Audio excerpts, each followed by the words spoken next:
సభకు నమస్కారం. సభకుని అలంకరించినటువంటి పరమ పూజ్యులు స్వామీజీకి, ఆర్య వైశ్య అనంతములకి, అక్క చెల్లెలకి, హైందవ కుటుంబానికి నమస్కారం. చాలా సంతోషంగా ఉందండి. ఆదోనిలో రాత్రంతా షూటింగ్ చేసి ఈ కార్యక్రమం మిస్ అవ్వకూడదని వచ్చాను. డైరెక్ట్ పొద్దున్న 4:30 లేస్తానండి. చిన్నప్పటి నుంచి ఎంఎస్ సుబ్బలక్ష్మి గారికి సుప్రభాతంతో స్టార్ట్ అవుతుంది. తర్వాత అందరి భగవంతుడి సుప్రభాతంతో వాకింగ్ పూర్తవుతుంది. ఇవాళ సుప్రభాతం గురించి స్ట్రైట్ టు పాయింట్ వస్తున్నానండి. My big hug.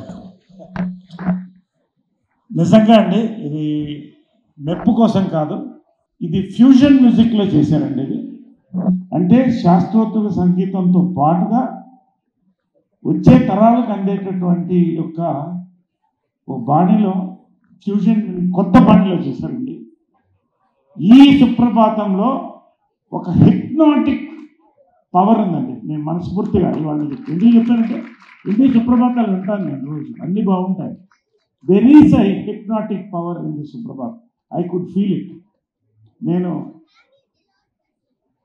బాబా సాక్షిగా, శివుని సాక్షిగా చెప్తున్నాను. నాకు చాలా ఇవాళ ఈ సుప్రభాతం నేను రోజు పొద్దున వినాలనుకుంటున్నాను. దీన్ని ప్రతి వాసవి టెంపుల్లో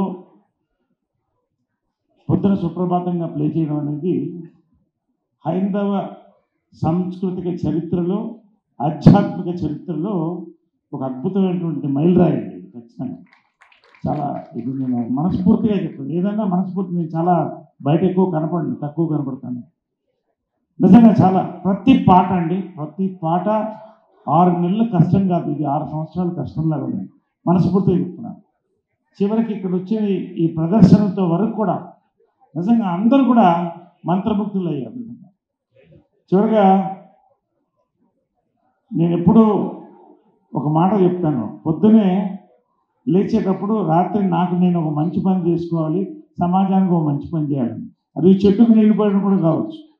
అలాంటి వ్యక్తి ఏవేం రావు కదండి. ఆయన ఎప్పుడూ నవ్వుతూ, ఆయన వ్యాపారాలు చేస్తూ, కుటుంబాన్ని కాపాడుకుంటూ, సామాజిక సేవకు ఎప్పుడు ముందుంటాడు, చిరునవ్వుతూ ఉంటాడు. వెనక నుంచి ఒక వ్యక్తిని దూషించినది ఇంతవరకు నా 10 ఏళ్ల స్నేహంలో నేను చూడలేదండి. మంచి దైవికమైన కుటుంబం, వాళ్ళ ఇల్లు దేవాలయంలో ఉంటుంది. నిజంగా ఇంత అద్భుతమైన కార్యక్రమాలు తీసుకొచ్చినందుకు, అందులో మా కోటి గారితో ఈ కార్యక్రమాలు చేసినందుకు నాకు చాలా సంతోషం. కోటి ఒక మాట అన్నాడు చివరిగా, ఇది అమ్మవారు చేయించుకుంది, నేను చేయలేదన్నాడు. అమ్మవారు ఎవరితో చేయించుకుంటుంది? నిష్ణాదులతో పాటు నిష్కల్మిషమైన మనసున్నతో చేయించుకుంటుంది.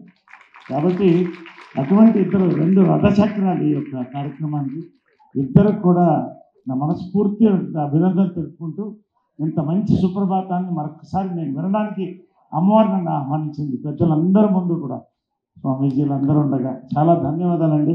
చాలా సంతోషం, గర్వకారణం ఇది మన తెలుగు వారికి, హైందవులకి చాలా సంతోషం. Thank you very much. జై హింద్.